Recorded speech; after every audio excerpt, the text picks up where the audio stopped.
Hello there, good morning, and welcome to this, the first session, your best virtual presence. How was Laura Alba? She is amazing, and Williams Sonoma is one of my happy places. So I'm honored to be following that session.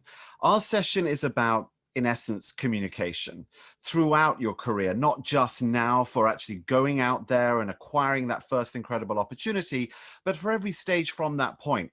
And so a lot of what I'll refer to in our session will be of great use later in life, but actually, when you translate it through to the challenges you have now, the same rules apply.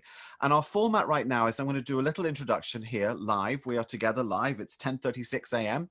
Saturday morning. And then what we'll do is we're going to go to a video that I recorded a couple of days ago, right here in my green screen studio in the basement in Boston, even wearing the same shirt. And we'll run that for about 25 minutes.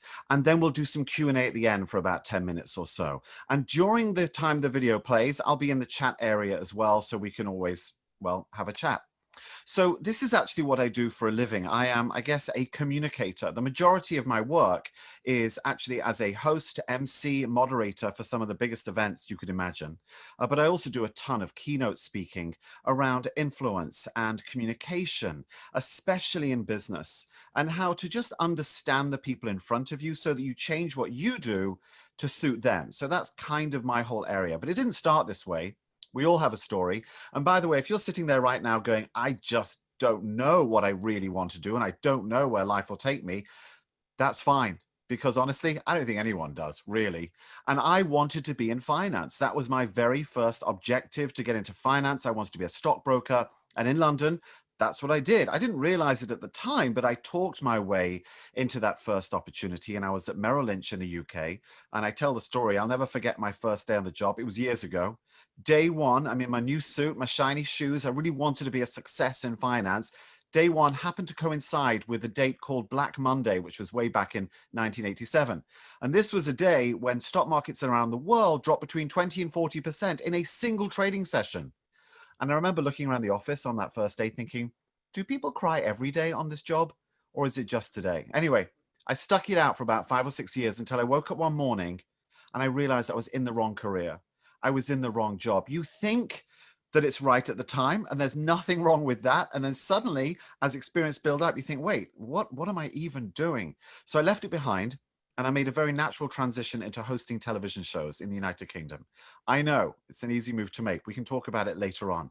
I got really lucky, but I ended up hosting a bunch of financial TV shows. I joke with my live business audiences that I specialized in TV shows that nobody ever watched, because honestly, the audiences were like this in the UK. It was all financial, it was all business, but there was the next opportunity. And I didn't know it at the time, but I was constantly communicating my way to the next step, the next rung on the ladder, as it were, and always keeping my eyes open for every opportunity. And what would happen in the commercial breaks when I was doing these TV shows that nobody ever watched, is the executives I was interviewing would hand me their business card and they go, you know, Mark, you're rather good at this. Would you come and do this at our live corporate event?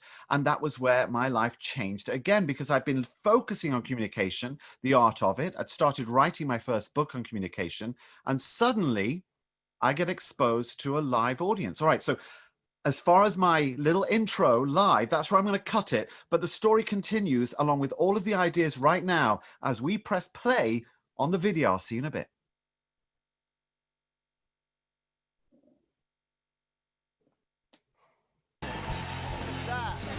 I spend my life, when we're not in some type of lockdown, flying around the world, interviewing the great and the good, great business leaders, celebrities, personalities, politicians, and I absolutely love it.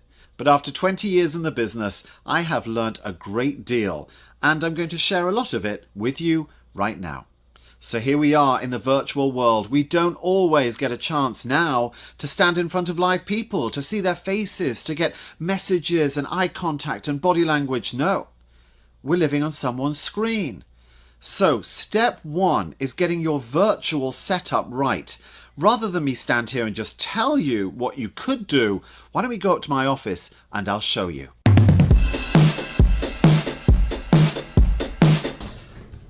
Right, here we are up in my office, and we're going to start with lesson 1 for the perfect virtual presentation or even a virtual call setup, because so many people get this wrong. So a couple of things to cover. Number 1, I want you to look at what I call headroom. Okay, so headroom is how much space there is between your head, this bald one here, and the top of the screen or the top of the shot. Should be about this much. Okay, that's about right. You don't want to have it where you're too high, the top of your head's missing, looks weird, and you certainly don't want to be too low. You look like a little child just wanting to be part of the conversation. Please look at me. Instead, there's your perfect headroom, so set that up. Now, you can't do that unless, and this is kind of important, your camera, in other words, the webcam on your laptop or on your desktop, or indeed, if you're using an external camera or another type of webcam, you can't do any of that unless it's level with your eyes. And far too many people in the online virtual presentation world are looking down at their computers. Let me demo it for you. I'll turn over here. I've got my laptop. All right, here it is. You can see. And then I've actually got it with the camera on right now. So it's not ideal, but you can see that what I'm trying to say. This is the perfect position because the camera is directly in line with my eyes, okay?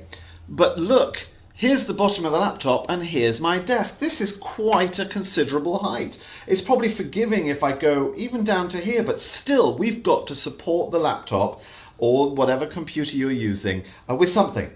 So my top suggestion is just fill this space with books. Big books will help you fill that space and raise your camera up to the right level. Because unless you're at the right, wiggling myself around, unless you're at the right level, you're either going to be looking down on people, like lording it over them because you're up here and the camera's down there, or something equally weird, like looking up. So, camera level. That's advice piece number 1. All right, number 2, let's talk about lighting. Lighting is kind of important, and you don't need much to get it right. The first consideration is never present to a camera, even a laptop, with a window behind you. The minute there's a light source behind you, you become backlit, and it just doesn't look good.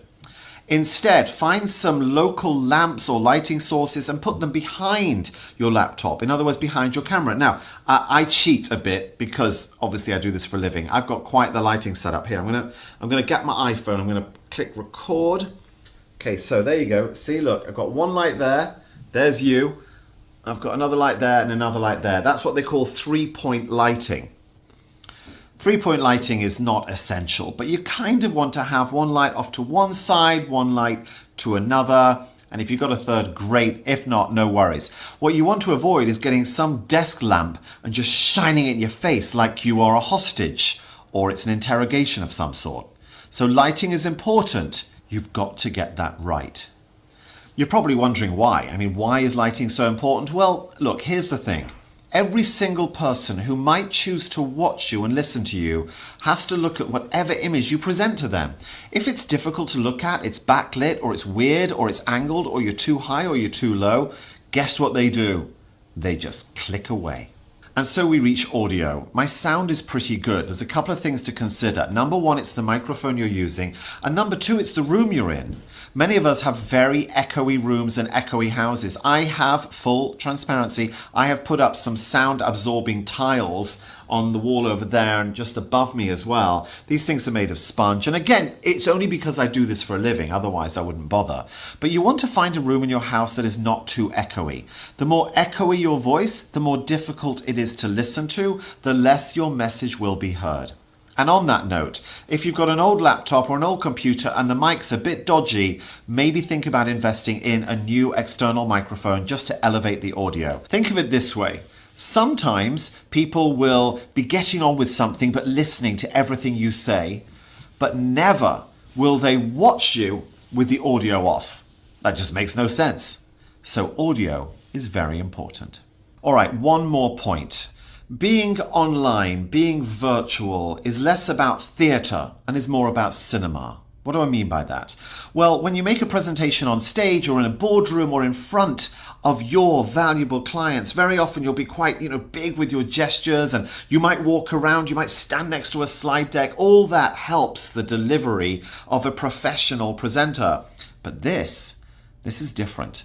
This is more like cinema, more like TV, where people are looking at your face, your expressions. They're trying to understand you as a person. It's much less about all of the movement and all of the drama, and much more about your connection with the lens. So you have to turn the switch to go from theatre to cinema to take advantage of the opportunity of the virtual presentation world.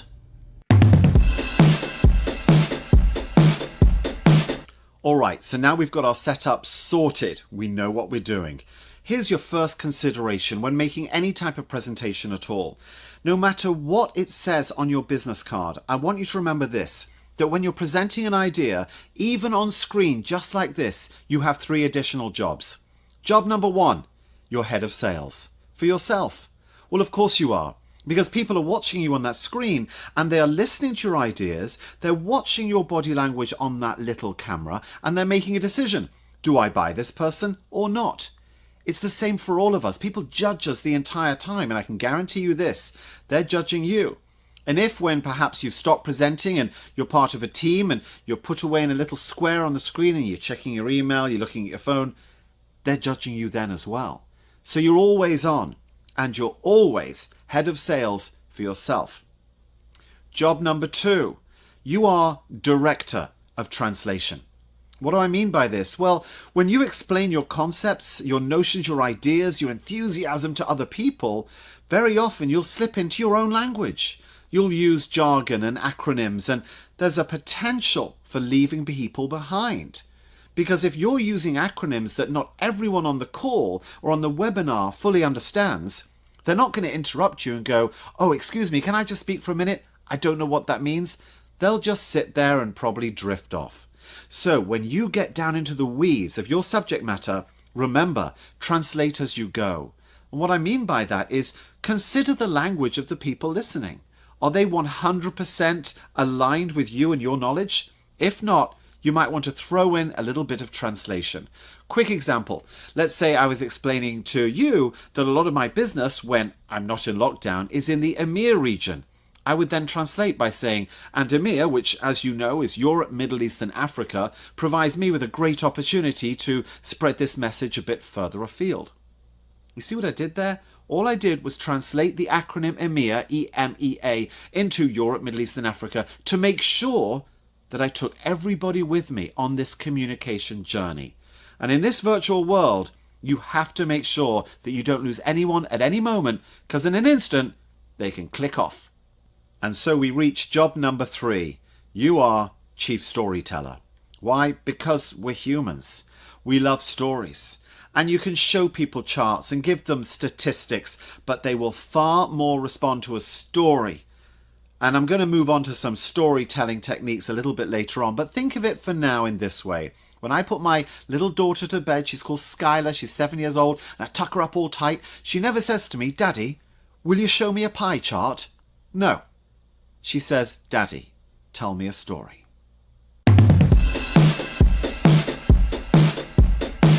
Right, this next section is all about time. I bet when you sat down to watch this, you probably figured out first, how long is it?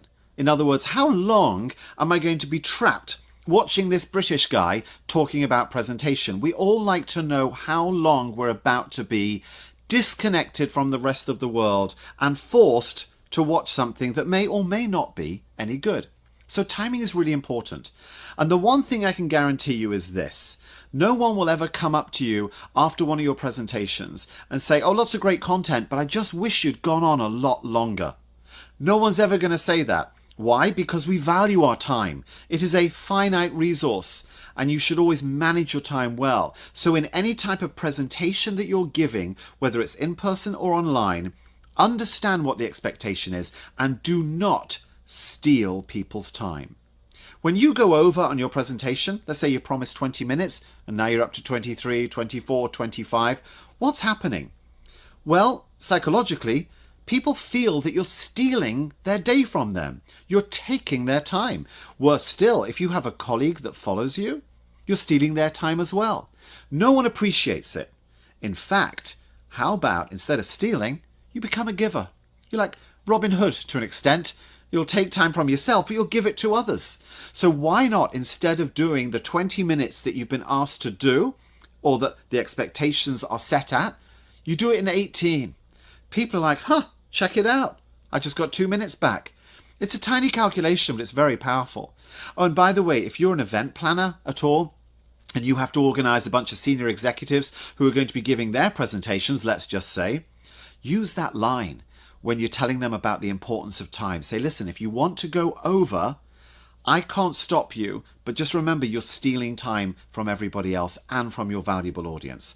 I promise you that stuff works. They'll never go over again. And now the next consideration about time.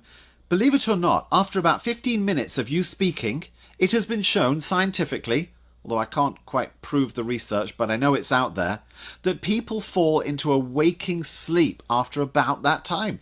15 minutes and they fall into a waking sleep. Now, what that means is they're still there, they're on the screen nodding, or they're in your audience going, but they've kind of switched off. They're now much more easily distracted by little notifications sliding in at the top of the computer screen or on their phone. You've lost them. So your job in any presentation, when you're sharing any information, is to keep their attention, keep them awake. And there's a bunch of ways you can do this. Consider this for a moment. Your voice. It is your number one tool. And as I said earlier, people will listen to you. They might not watch, but they're always listening. So your voice is everything. And your voice becomes this key differentiator between whether they stay connected or whether they kind of drift off. And you know what you're competing against? Those handheld devices, those iPhones, those Android phones, those iPads, that laptop, they are the sum total of human knowledge and entertainment and cat videos. And you are against that. That's quite a challenge. So what do you do with all this? Well, add some energy to your voice. You want to be present. You want to be the sort of voice that if you heard yourself on the radio while you were driving, or on a podcast while you were running, you'd want to keep listening to that person. Make sure you sound interested, you sound passionate. And here's a couple of ideas on how you can achieve just that. So I call this the 3 Ps: pace, pause, and punch. So let's start with pace. Now, believe it or not, whether you love speaking or you don't, whether you're on stage or you're on camera like this, people want to rush through their presentation. Why? Because it's more comfortable to have finished than to be up there just talking a lot and worrying you're going to get it wrong and you're going to screw up or trip over your words. It happens to all of us. It's fine. But the first P is your way through that, because pace is all about taking the pace down. You want to rush, but actually what you should do instead is slow it down. Slow it down to the pace of what you believe is like a snail. If you're speaking that slowly, guess what's happening? You sound great. Not only that, but you're giving your mind time to articulate what comes next. The more you rush, the more your mind will trip over the words coming out of your mouth. The more you slow down, the more time you have to plan the perfect statement, sentence, or phrase. So take the pace down. Next up, and this is 2 great ways of keeping people awake. We'll go with punch first. So punch is when you emphasize a word a bit louder than all the others. Why? Because your audience is getting used to the melody of your voice. They're listening to you talking. They're getting used to the rhythm. Even if you're really charismatic, makes no difference. They get used to it. But if every so often you say management needs to respond, everyone's like, what? You wake them up. So punch a few words out. Not all of them. That would just sound like you're shouting at them. And they probably won't enjoy that. My favorite method of waking people up, though, and it's tried and trusted, especially in the marketing world, is a pause. A dramatic pause before you say something really important. So, for example, let's imagine you're just getting to a key message, something you really want to listen to. All you need to do is pause for about that long. Now, here's what happens. Half the people listening think you've finished, and they're like, oh, that was very good. Oh, no, he's not finished. I'm so sorry. And they'll do that online as well. The other half will think, wait, has he forgotten his words? This is going to be great, because everyone likes to see a train wreck. Either way, I promise you, you've got everyone's attention. What's really happening, though, is when you insert a pause, that audio silence for half a second, it's different. And when it's different, people look. They pay attention. They might have been drifting. They might have been looking sneakily at a notification on their phone. And then you pause and they're looking again. That's how you grab them, with a really simple rhetorical device, because that's all these are, rhetorical devices. So you've got your pace, slow it down, your punch, every so often you emphasize a word, and pause when you really want to get everyone's attention. Have you heard that phrase, work expands to fill the time available? Right? Well, the same is kind of true in the presentation world. Because when you say to people, hey, you've got 40 minutes, off you go, they will fill that 40 minutes regardless, and very often with far too many words. Let me give you an example. Have a look at this. This is a statement, and here's what I want you to do. I'll read it out. We'll read it together. I want you to think of a way you could say this in as few words as possible. To be more effective in your ongoing efforts with customers, you need to ensure that you focus less on what interests you, the broad and diverse range of those products and services that you want to actively and passionately sell, and spend more time on trying to understand the immediate needs of your customers and what they may want to talk about, research, and ultimately buy. Take a moment. If necessary, and if possible, pause this. If you can't, I'm just going to pause for a few seconds. How could you say that in fewer words?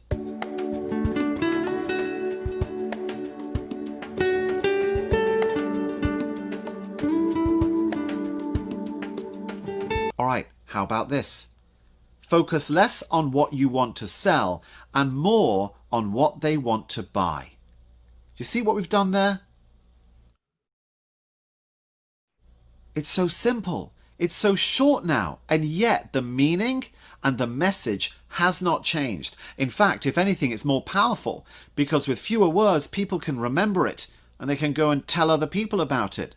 And in that lies real power.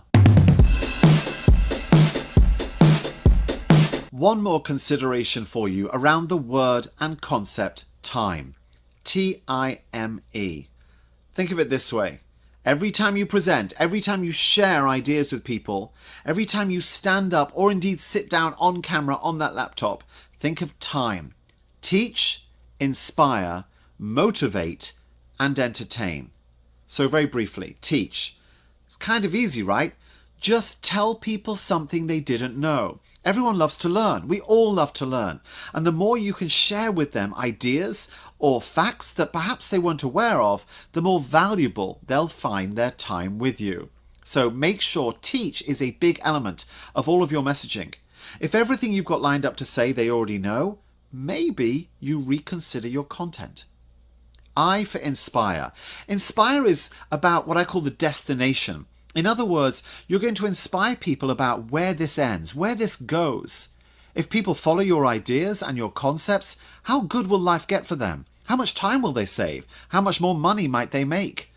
What will the future look like if only they followed some of these ideas? This inspiring piece is essential. You're telling people about the destination, not the journey. In other words, you're explaining the outcome and not the process. Why? Because it hooks people in. They love to hear the end result. Very often in TV cooking shows, they'll show you the end result, what it's going to look like, and then they'll start at the beginning and start all the chopping and the cooking and the whole process. But we've already seen where we're going, and we like that. Motivate. Motivate really is about giving people just one thing to do. Very often in presentations that kind of go a bit wrong, people share so much information, so many ideas, so many action points that the audience is left kind of reeling. What do I do with all that? Your job is to hold their hand a little bit and say something like, now obviously today I've shared with you a whole variety of ideas, but if there's one thing that you could try on Monday, make it this. Right? You're motivating them to try one action point, baby steps. And once they've seen the success of that, I guarantee you, they'll want to then try other elements too. So the motivation piece in your presentation also needs to be there. And finally, entertain. Do I mean be a hilarious comedian full of jokes and humor and a couple of songs? No. Just be yourself. It really goes back to that talk to them as if they're your friends piece. Entertain is about being that charming, lovely, charismatic person that you are. Relax, enjoy it, take your time, open up. That's how you entertain an online audience.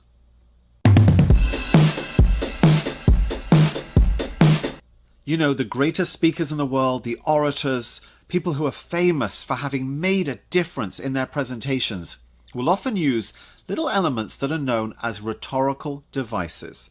Now, rhetorical devices, and I'm sure you know this, are elements of phrase, a certain sentence structure that elicits a response in the audience listening to you. Two of my favorites I'll share with you right now. One is called balance. Balance is about setting up one thing versus another and making it all sound a bit equal. For example, now that we've been in lockdown, we need to find more ways to spend time online than worrying about being in person. It's just a balanced statement. So think about putting one thing on one side, one thing on the other, and you create that level of balance, and it seems to make sense. And that's what these rhetorical devices are doing. They just seem to make more sense than other items.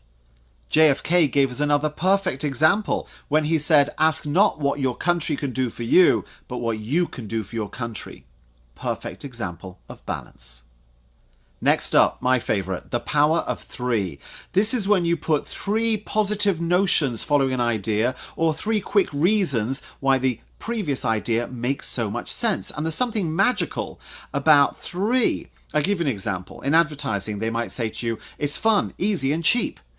Why is three so important? Well, they say that it's long enough to suggest the trend, but it's short enough to comprehend. By the way, rhyming's another trick, but we'll do that another day. And there's so many examples of power of three. A better return in a shorter time at a lower cost. Three, magical. When President Obama first was campaigning for the White House, he said, we'll reach for it, we'll work for it, we'll fight for it. Three. These are very powerful rhetorical devices that you can use anytime at all. Just think of three good reasons you can add on to an idea why that idea makes sense. Just make them really short. All right, a final couple of tips now around social media. You know, communication is more online now than at any point before, and so getting this right is naturally crucial. And here's my advice. As passionate as you might feel about another person's opinion or statement that you've seen online, acting emotionally and firing off a completely satisfying response can, of course, end up having a profound effect later on in life. Now, of course, you're free to say anything you like online, but remember this. When you post in a moment, it lasts for eternity. It's true. You post, you publish for all time. Even deleting it is not good enough anymore. So be happy with your decision that what you put out there, what you communicate online, represents you now, and somewhat bizarrely, what you hope your future self will be as well. Lots to think about. Now, a little bit about LinkedIn. There are two rules about LinkedIn. First of all, LinkedIn as a social media area, is it the dullest of all social media options? Well, compared to the addictiveness of the TikTok stream, I'm going to say yes. But is it essential for your career? Well, you know this. Of course it is. It is how employers find you. It's how angel investors might check you out. It's how potential business partners will research you. Obviously, it takes time to grow your network on LinkedIn, and of course it looks better and better the more positive experience you end up getting. But here are a couple of rules about reaching out and making new connections. Number one, don't be what I like to call a LinkedIn template terror. Do you know what that is? That's where you decide you want to connect with someone new and you just click the button that says connect and it fires off the template. And the template says, "Dear insert name here, I'd like to join your network from me." So what? Who cares? It doesn't communicate anything other than you're just trying to build a network. It doesn't show that you know them, you understand them, you get them. It doesn't show you have anything to offer them. It's simply the template. So don't be a template terror. Instead, do what seems almost impossible. Find the carefully hidden, personalize or customize the invite. Sometimes it actually means buying some of those in-mail credits or whatever they call them now. But go ahead and make it personal, because they've done studies on this and they've shown that when people receive a message attached to a LinkedIn invitation and it's been personalized and some thoughts gone into it, it has a much more profound impact. And the chances of you people doing business together in the future rise exponentially when the LinkedIn invite has been customized or personalized. So don't be a template terror. Here's another top tip. When connecting for the first time, you're reaching out to someone who you think could be good, never ask for anything. Not the first time. Here's the reason. When you reach out for the first time, what you're actually trying to do is just try and create the connection. That's all. If you go in and say, hey, I'd like to connect with you, but I want something off you, then you turn them off in an instant. So even though you know what you want, and even though you're ready to ask for it, step one, make the connection, make it happen, and then after that, then maybe you can actually go ahead and ask for something. And by the way, in that initial LinkedIn connection, maybe offer them some interesting research that you found or a story that you think they may be interested in. You're giving something first. And as an approach to communication online, it's a very smart move. You know, when I think back to everything I've done so far, and the story's not over yet, I hope, in all honesty, I've basically talked my way into every opportunity. And people have often said to me, oh, you're so lucky, Mark. Look at what an amazing life, right? All the things you do. But it isn't luck. It was always about moving to where the action was, right? That was step one, being there, finding the right people. So I was always researching and looking into the people that can make things happen. And then, as I just mentioned, offering instead of asking. And then, and this is the final tip, delivering over and above expectations.